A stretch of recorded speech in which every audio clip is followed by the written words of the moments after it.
Bonjour à tous, c'est Paul Tam pour vous présenter aujourd'hui un épisode sur la cryothérapie et l'hypothermothérapie.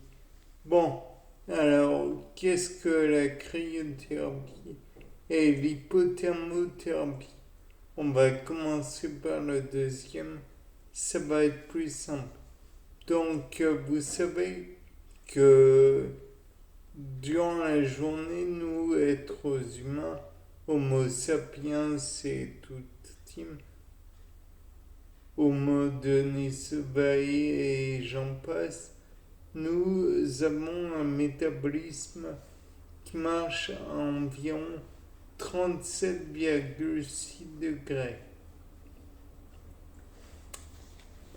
Durant la journée, quand on est éveillé, bien sûr. Mais le fait est que il y a des phénomènes tels que la croissance ou la réparation musculaire ou j'en passe qui ne se font que quand on dort en fait. Et quand on dort, il faut savoir que la température corporelle baisse de façon drastique. Donc, le fait comment dire, de baisser la température du corps avec, mais de quelques degrés jusqu'à environ 32 degrés, alors on est en hypothermie. Cela a pour fonction de réparer les fonctions du corps, mais de façon euh, très lente par rapport à ce que ça fait d'habitude. Très rapidement, il n'y a pas à dire.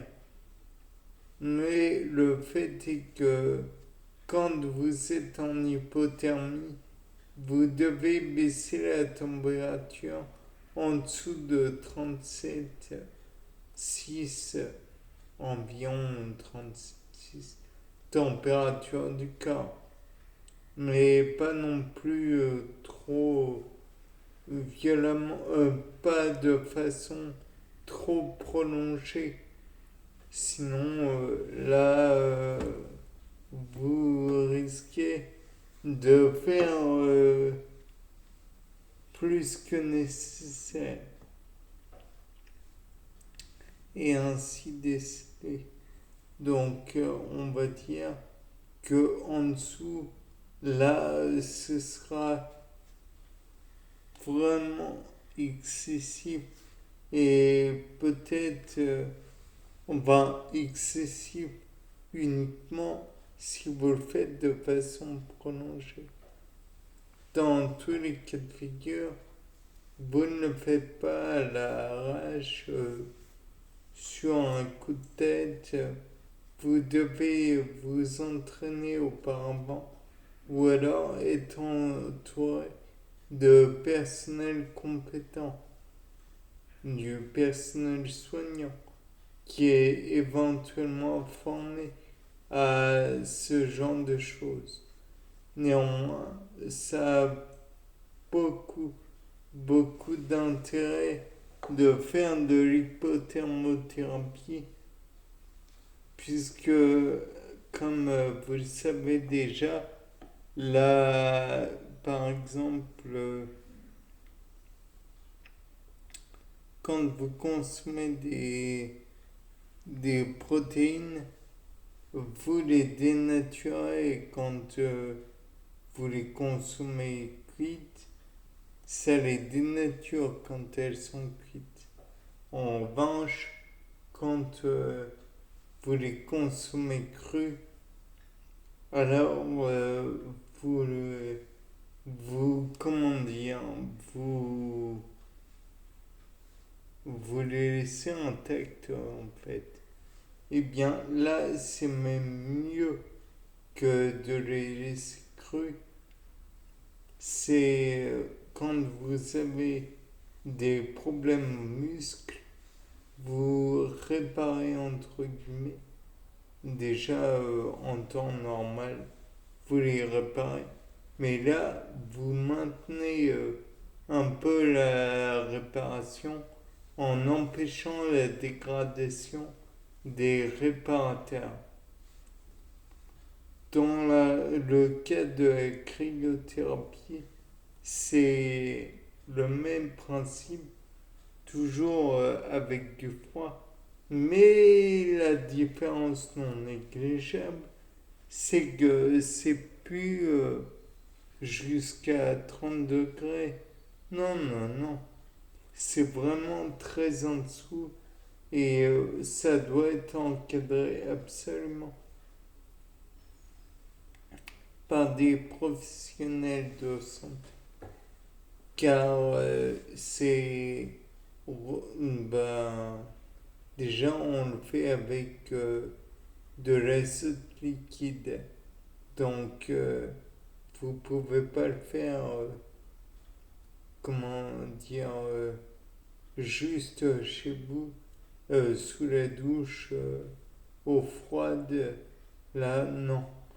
Non, le fait est que on vous met dans un caisson ou alors sous un jet d'eau froide, froide.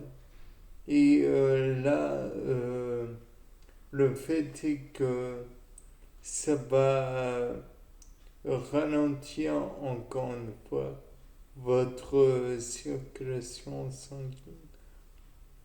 Et le fait est que comme ça vous aura ralenti votre circulation sanguine, tout sera prêt à aller beaucoup plus lentement. Ça va permettre une meilleure récupération musculaire, de réparer aussi plus facilement vos os, car il y a les ostéoblastes et les ostéoclastes. Les ostéoclastes vont réparer et les ostéoblastes vont détruire. Donc ils ont une fonction un peu antagoniste l'un et l'autre et vont, comment dire, vont permettre et à la fois empêcher la réparation de l'os. Mais le fait est que même si vous récupérez, il y aura destruction d'une partie de l'os. Donc, tandis que si vous mettez dans le foie, il y aura juste l'os qui va se calmer, quoi. C'est difficilement explicable. Il y a que l'os qui va se reproduire en apportant toujours beaucoup plus de toujours plus de d'ostéoclastes et donc ça va reproduire et le rythme cardiaque va augmenter, la dilatation sanguine va augmenter et tout et tout. Mais donc ça a des apports aussi positifs. durant la nuit, vous n'allez pas vous coucher comme ça avec une couverture. Vous utilisez juste le drap, vous coupez la circulation du radiateur et là vous commencez à avoir les effets de l'hypothermie.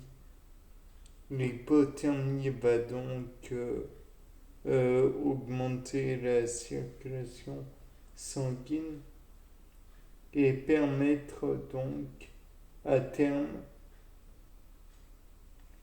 de réparer comme précédemment dit.